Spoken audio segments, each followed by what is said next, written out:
Olá pessoal, estamos de volta aqui nos estúdios do PCI Concursos, é uma satisfação reencontrá-lo. Vamos continuar tratando direito civil, direito das coisas. Eu sou Gilberto Ligeiro, professor de direito civil. Nós vamos então tratar agora de um tema muito importante, que sempre é objeto de questionamento nas provas e nos concursos, que é o direito possessório. Nós vamos tratar da posse, então. A posse, que é um tema clássico, de objeto do nosso direito civil, e assim é tratado. Então vamos tentar verificar alguns pontos importantes sobre esse tema, da nossa aula. Muito bem. Para o nosso slide, nós preparamos alguns temas relacionados à definição, conceito legal, algumas normas aplicáveis à posse e ao direito possessório propriamente dito. Nós temos aqui como definição, uma relação de fato entre a pessoa e a coisa, tendo em vista a utilização econômica desta coisa. É a exteriorização da conduta de quem normalmente age como proprietário. É a visibilidade do domínio. Vejam que essa definição é uma definição também bem aceita pela nossa doutrina, pela nossa jurisprudência, e ela revela efetivamente uma materialização por intermédio de um estado de fato. Essa exteriorização se dá a partir do momento que o sujeito tem efetivamente uma coisa, e possuir significa então ter essa coisa. Ter essa coisa para explorá-la economicamente, dela valer-se. Vejam que na nossa definição aqui, nós temos uma visibilidade do domínio. Essa visibilidade do domínio é importante nós destacarmos, caros amigos, que muitas vezes ela é levada ao extremo a ponto do quê? A ponto de efetivamente se confundir a posse com a propriedade. E nós não podemos fazer essa confusão. A posse é efetivamente um fenômeno diferente, um fenômeno jurídico diferente da propriedade, não se confunde, até para que não possamos diminuir a importância da posse. E há situações em que a posse é muito mais importante do que a propriedade. Basta verificar que muitas vezes o dono de um imóvel, ele abandona a coisa e ao abandoná-la deixa de exercer os atributos próprios do seu direito, da sua titularidade. Alguém possui essa coisa a ponto dependendo do tempo que se exerce posse, passa a ter o domínio pela usucapião. Então, vejam que efetivamente nós não podemos confundir. Agora, claro que a posse normalmente revela o agir de quem é proprietário, de quem se parece com o proprietário. Chamem atenção para esse detalhe, sim, especialmente para diferenciar as duas coisas. Ok? Muito bem. É importante destacarmos que há um conceito legal, de posse que vem justamente do conceito de possuidor lá do artigo 1196 do Código Civil. E nesse aspecto, nós então vamos fazer a leitura do artigo 1196, como a gente sempre vem fazendo, na medida do possível, fazendo a leitura da lei para a gente entender de forma exata o instituto que a gente está estudando. O artigo 1196 do Código Civil diz que considera-se possuidor todo aquele que tem de fato o exercício pleno ou não de alguns dos poderes inerentes à propriedade. Por gentileza, caro amigo, sublinhe a palavra propriedade. E nós vamos falar por que nós devemos sublinhar a palavrinha propriedade. Vejam, esse conceito de possuidor, ou essa ideia de possuidor aqui do 1196, levou muitos doutrinadores a definir a posse a partir desse 1196, como se a posse seja efetivamente o exercício de fato, desses poderes inerentes à propriedade. É importante destacar que a posse não é só isso. A posse não significa apenas o exercício dos poderes inerentes à propriedade. A posse é uma situação de fato que pode revelar esse exercício desses poderes inerentes ou de alguns desses poderes inerentes, mas a posse não é um adendo da propriedade, como só o proprietário pudesse exercer posse. A posse pode ser exercida por outras pessoas que não o proprietário. Nós vamos verificar então que existem outros possuidores além do proprietário. Então, o legislador aparentemente confunde posse com propriedade. Então, olha, vejam só, voltando ao nosso slide, que nós até fazemos destaque aqui, que é um conceito reducionista, porque transforma a posse num mero aspecto do direito de propriedade, e a posse não é isso, é importante vocês destacarem. Algumas normas aplicáveis, nós vamos encontrar a posse desde a Constituição Federal, passando o tratamento legal da posse no Código Civil. Nos artigos 183 e 191 da Constituição, gostaria de pedir aqui que vocês façam o acompanhamento da leitura desses dispositivos para a gente entender por que na Constituição Federal tem posse.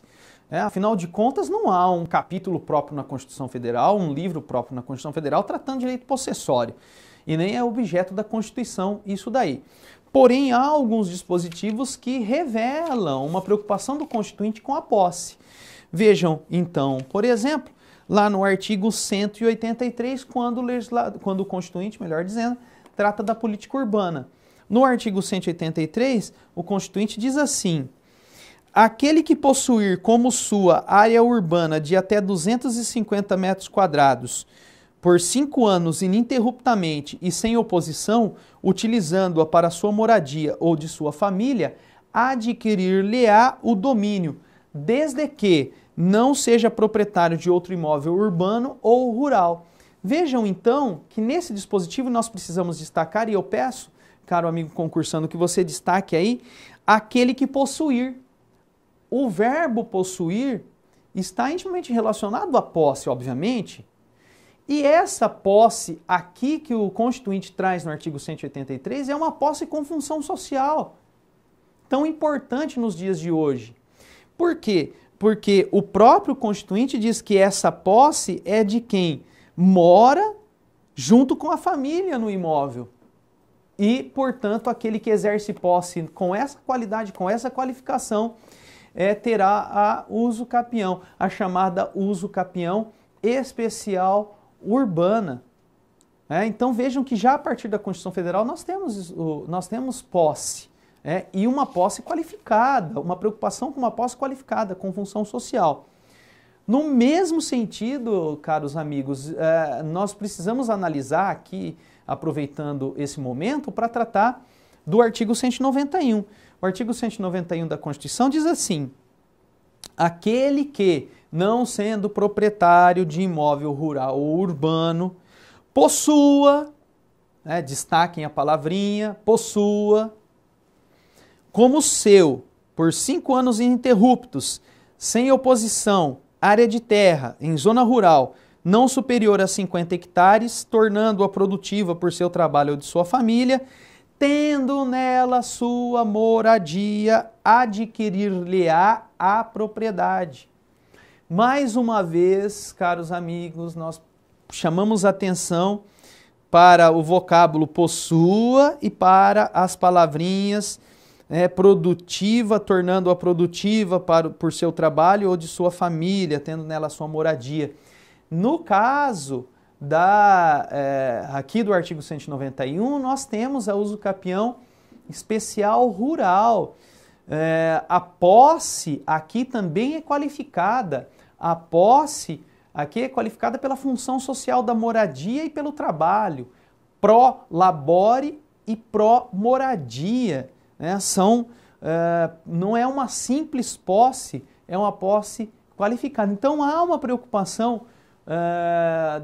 do Constituinte, né, da Constituição Federal, com a posse, sem dúvida, e por isso nós precisamos passar a estudar a posse também a partir dos ditames constitucionais e da vontade do Constituinte, né, nesse sentido. Fica aqui, né, esse relato, a identificação desse tema na Constituição Federal. Muito bem, mas nós precisamos, claro, né, nos preocupar com o Código Civil, que na legislação infraconstitucional regulamenta a posse, trazendo todo o seu regime jurídico, a aquisição da posse, enfim, e também os efeitos, né, da posse propriamente dita, ok? Nós, claro, vamos ficar com o Código Civil nesse sentido. Mas, seguindo, nós temos então aqui que estudar, ainda que rapidamente, algumas teorias justificadoras da posse, até para que possamos entender efetivamente o que significa a posse e de que maneira ela se revela, né? Então nós temos o estudo de duas teorias consideradas clássicas sobre a posse e justificadoras da posse, e claro, na sequência nós temos uma corrente considerada moderna, né, para o bom entendimento e a justificação da posse. Historicamente falando, nós temos, num primeiro momento, a chamada teoria subjetiva da posse, né, que tem como o seu grande seguidor, ou aquele que construiu as bases mais importantes, o Savigny, né, que todos acham que é francês, mas não é francês, ele é alemão, o Savigny, que formulou, que sistematizou de forma muito mais precisa a teoria subjetiva da posse, a partir de estudos da posse no direito romano. Savigny, que era um romanista muito importante do direito e conhecido em todas as partes do mundo. A teoria subjetiva, ela é explicada, uma forma de se explicar a teoria se dá justamente por uma fórmula matemática, praticamente uma fórmula matemática, na qual nós temos a posse, que é igual ao corpus, o C, mais ânimos. Essa é a fórmula matemática da posse para a teoria subjetiva. Corpus mais animus rem sibi habendi, ou ânimo, né, de ter a coisa para si, de tê-la para si. Nesse sentido, nós vamos entender quais são esses elementos componentes da teoria subjetiva. Nós temos aqui o corpus e nós temos aqui o animus. E é importante nós destacarmos esses dois elementos, caros amigos concursantes, porque na ausência de um desses elementos não se tem posse para a teoria subjetiva. Somente a somatória, a presença dos dois elementos, é que efetivamente revela a posse como instituto importante para o direito, revelador dessa face material do exercício do direito real, ok? Então nós temos lá o corpus como elemento objetivo, que consiste então na detenção física da coisa, e de outro lado o animus, que é o elemento subjetivo. Não é à toa que a teoria é subjetiva, porque ela revela efetivamente esse esse componente volitivo, de vontade, de manifestação de vontade própria do sujeito que tem a coisa, ou seja, trata-se do interesse que o possuidor tem de não só ter efetivamente a coisa, mas de como defendê-la contra a intervenção de outrem. Essa é a intenção. Por quê?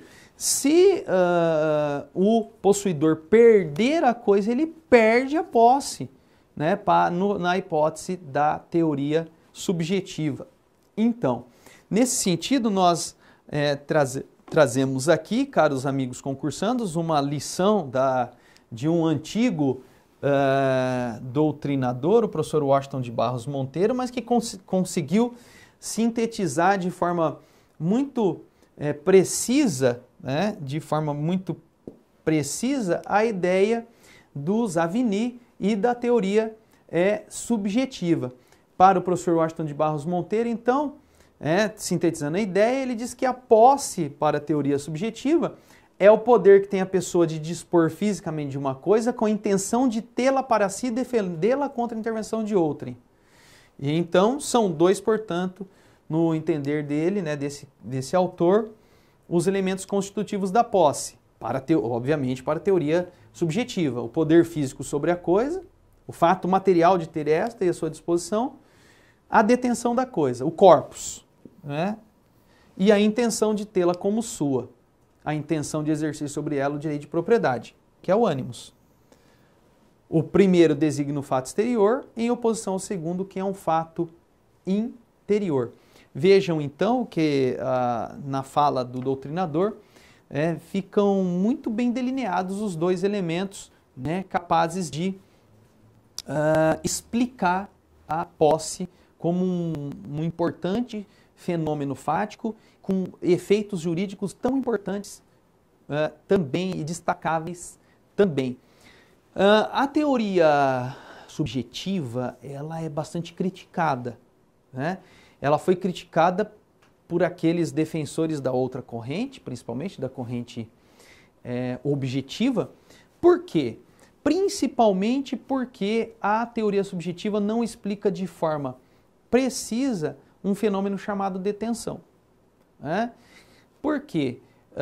O detentor não pode manifestar o ânimos. Se ele não pode manifestar o ânimos, ele então, enfim, ele não é possuidor. Mas nesse sentido também há uma preocupação daqueles que criticam a teoria subjetiva, no sentido de que, como fica a figura, então, do locatário? Como que fica a figura do comodatário? Eles serão detentores? Eles serão o quê? Por quê? Porque o locatário e o comodatário, eles não têm ânimos, eles não podem manifestar o ânimos reincipiamente. Eles não podem manifestar porque eles sabem que a coisa pertence a outrem. Se eles não podem manifestar esse ânimos, falta um elemento da teoria. Então eles não são possuidores. E não sendo possuidores, são detentores? São o quê? Né? Como que se classifica efetivamente a posição do locatário, do comodatário, do depositário? Então há uma lacuna na teoria subjetiva que não explica efetivamente esses fenômenos. Muito bem, mas seguindo, nós temos então a chamada teoria objetiva. A teoria objetiva que foi desenvolvida por Jhering, também conhecido romanista alemão, que na verdade travou aí durante algum tempo um seríssimo debate com os Savignys justamente sobre a posse e a sua existência a partir do direito romano. Então nós temos, para a teoria objetiva, apenas um caráter exterior da posse, né, que é efetivamente o corpus, né? O ânimos está incluído no corpus para essa teoria. Né? Importante nós destacarmos aqui. Para que a posse exista, basta o elemento objetivo, então, segundo o professor Carlos Roberto Gonçalves. Ela se revela na maneira como o proprietário age em face da coisa, né? Como se comportaria aquele que é dono. Então, numa fórmula, nós temos aqui, diferentemente, apenas posse igual corpus, não tem o animus rem sibi habendi. Ou seja, o corpus significa apenas a conduta de dono. Tá? É importante, caros amigos concursandos, nós chamarmos atenção para o fato de que aqui a posse revela uma conduta. A conduta do sujeito que é dono, que se comporta como dono em relação à coisa. Para a teoria objetiva, o que importa é o proveito econômico que a coisa pode proporcionar ao possuidor. Né? O que é o fato de ter a coisa revela para o possuidor. Né? Então, é importante vocês chamarem atenção para, aqui no slide, novamente, caros amigos concursandos, né? Para esse detalhe.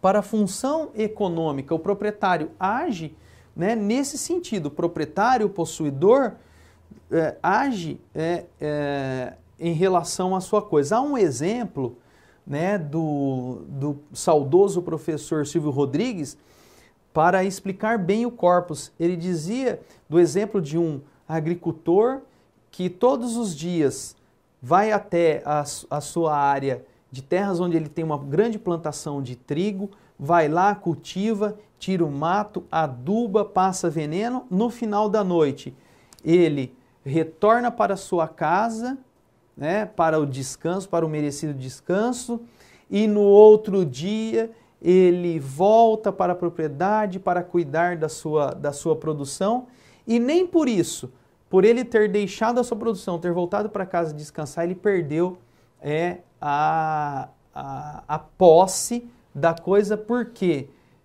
ele não tinha o contato físico. Se não tinha o contato físico, tinha perdido a posse? Não, mas porque ele se conduz, ele se comporta como dono. E isso é o que vale para a teoria objetiva. Então, para essa teoria, é importante vocês chamarem a atenção, não é o poder físico, mas a exteriorização, ou seja, como se age em relação à coisa. É o comportamento que valerá. Né? Então, vejam, a teoria objetiva, ela consegue, né, explicar, salvo melhor juízo, de forma um pouquinho mais apropriada, algumas relações que a teoria subjetiva não consegue. Né? Por exemplo, a relação de locatário, a relação de comodatário, de sujeitos que recebem a posse do proprietário e assim exercem. E tem a coisa, eles têm o locatário e o comodatário têm a posse da coisa e agem como, se comportam como se donos fossem, mas não são donos. Não têm o ânimos, não podem exercer o ânimos, porque esse ânimos é próprio de quem pode manifestar, de quem pode ser dono. E eles não podem, mas eles têm o contato físico e se comportam como dono, então são possuidores. Tanto é verdade que essa teoria, a teoria objetiva, é a que foi adotada pelo nosso código. O 1196, como nós já falamos aqui, revela essa teoria. Quando, voltando lá para o 1196, o legislador diz: considera-se possuidor aquele que tem de fato o exercício pleno ou não de alguns dos poderes inerentes à propriedade. Não se fala de ânimos, não se fala da manifestação de vontade expressa de ser o dono, mas aquele que se comporta dessa maneira, ok? É importante vocês chamarem atenção. E como fica o detentor para essa teoria? Né? Para essa teoria, há um problema a ser resolvido. E é a crítica que a teoria subjetiva faz à teoria objetiva. Como que vocês explicam a detenção? Porque o detentor também tem a coisa. Se ele tem a coisa, então ele é possuidor. Enfim, então haveria uma confusão entre a figura do possuidor e do detentor. Lembrando desde já, nós vamos ter oportunidade de estudar a detenção, lembrando desde já que o detentor não tem direito algum de posse, né? Então, como que fica a situação do detentor? Ele é possuidor ou ele não é? Então, a teoria objetiva diz o seguinte, que o detentor ou a figura da detenção nada mais é do que uma posse desqualificada. Desqualificada por quem? Pelo legislador. É o legislador que expressamente menciona quando haverá a posse e quando haverá a detenção, desqualificando. Então, essa diferenciação cabe ao legislador segundo a teoria objetiva. Muito bem. E para a gente encerrar essa primeira parte, é importante nós tratarmos aqui, ainda que rapidamente, de uma terceira teoria justificadora da posse, que é a chamada teoria da função social da posse. Essa teoria que não foi adotada de forma clara e expressa pelo nosso legislador, mas ela vem influenciando, sim, doutrina e jurisprudência na construção de novos conceitos em torno da posse.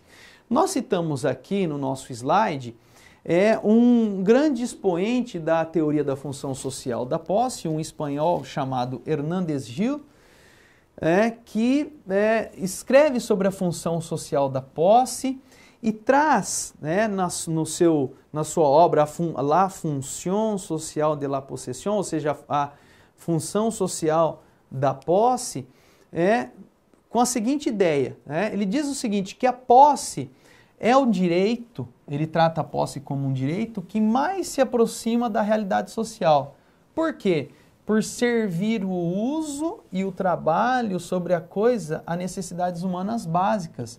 Justifica-se, então, o dever geral de abstenção perante a situação do possuidor e a garantia do desfrute de bens essenciais. Ou seja, a posse é enquadrada numa estrutura, numa função de Estado social, com um programa de igualdade e distribuição dos recursos coletivos, enquanto os chamados desempenharam um importante papel.